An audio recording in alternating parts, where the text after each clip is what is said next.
Costa Rica, a tiny Central American country with a big reputation.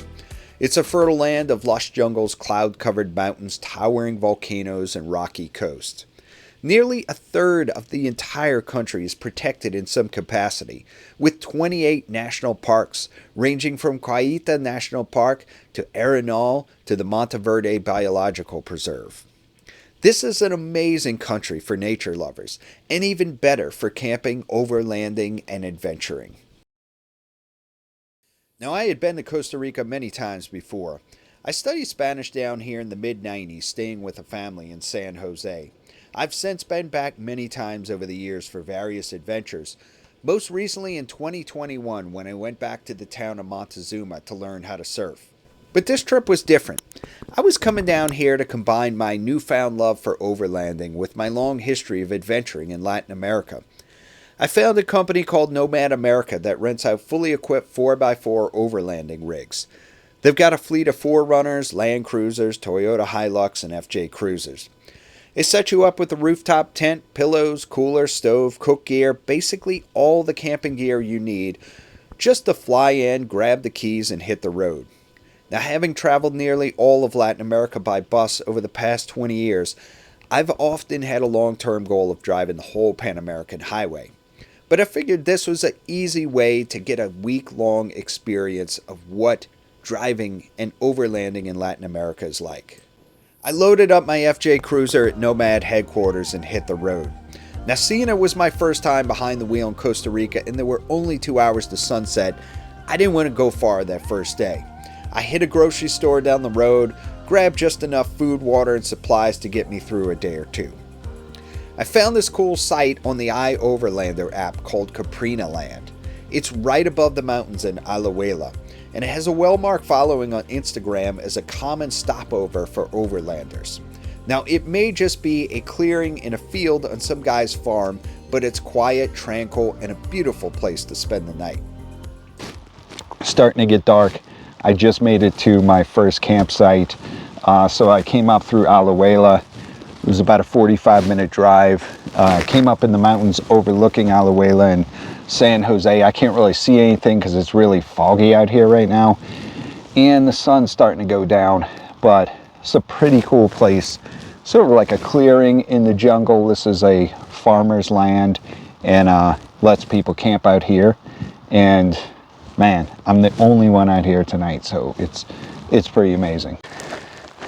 Might be a nasty night, I don't know, but still gonna be a good time.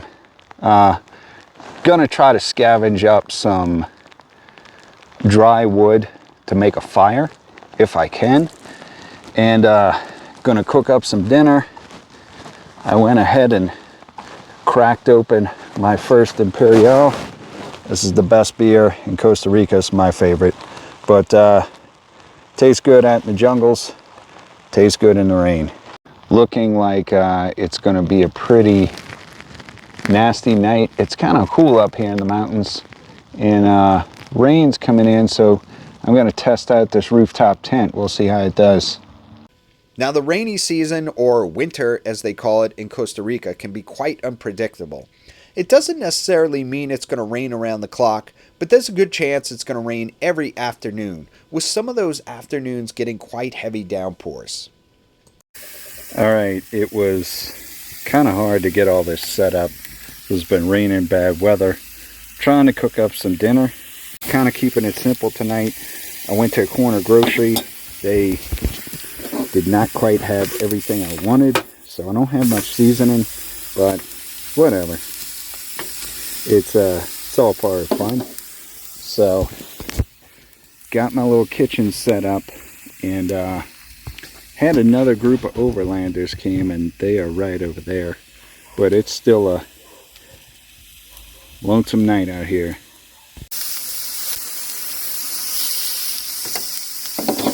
All right, not a bad dinner here. Got to work with what I got, what I had at that store. Got some grilled chicken with a little bit of salsa Lozano. That's like a staple down here in Costa Rica. Fresh cucumber, corn tortillas, topping it all off with Imperial. pretty good dinner out here in the jungle. So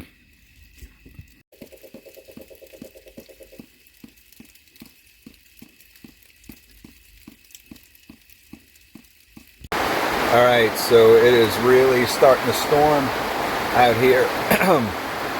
But yeah, this rooftop tent, as much as a hassle as it was to set up, it seems to be paying off for me. Okay, so it has been a very long day. I got up at 3:30 this morning in New Orleans to get to the airport to catch my flight. I went to Dallas, came to San Jose, Costa Rica. I had a ridiculous wait in immigration. It was like an hour and a half. So then I got a ride to pick up my truck, which we had like an hour ordeal there. So I never got on the road till like 3. You know, I wanted to get off of the road before dark, because even locals and people who have lived here their whole lives, they will tell you, you do not want to be on the mountain roads after dark in the rainy season. That lots of bad things can happen. I already saw evidence of that. I saw evidence of 2 landslides on this road coming in. They had yellow caution tape, so it must have happened recently. I also saw a bridge that was damaged, so it looked like someone went off the bridge.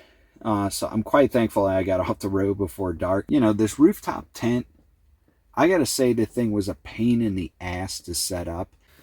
Having said that, in this shitty weather out here, I got in here now and it is very comfortable.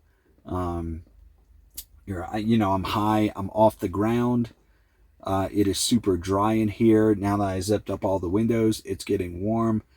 I got blankets. This is a comfortable mattress, so I think it's going to be comfortable for the week. So it's a good way to travel, especially during the rainy season here in the jungles, because, you know, if I had a ground tent, there's a very, very good chance that water would be coming in at some point. So it's good.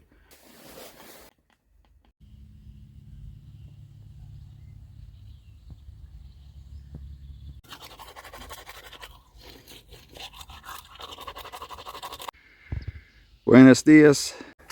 Turned out to be a beautiful morning. Stormed last night and pretty much stormed all night. But the rooftop tent held up very well. It was very warm and cozy in there. Now just enjoying the morning. I got my little, I forget the name for this, but it's this little simple brew system used in Costa Rica. It's basically just a filter. It's kind of like a sock material.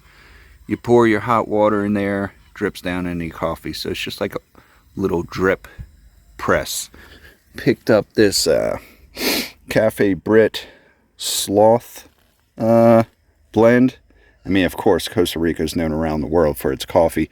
Cafe Brit's a pretty good brand, but as I get on the road, I'm going to try some other local stuff. You know, there's some little roadside places where you can get some brews and try different things out. So, should be a great morning.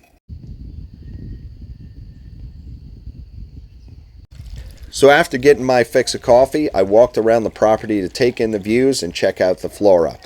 Lantana, coralline, tea plants, and whatever the hell all these other plants are, they are quite beautiful. In any case, seeing that Caprina means goat in Spanish, Caprina Land is literally land of the goats. I never saw a single goat on the property, but I did hear plenty of dogs and birds though. Today I am headed to the Volcan Arenal area, but I am taking the back way, and it should be an exciting yet rough adventure. I think it's only like 130 miles, but it may end up taking the entire day, which is just crazy, but should be fun.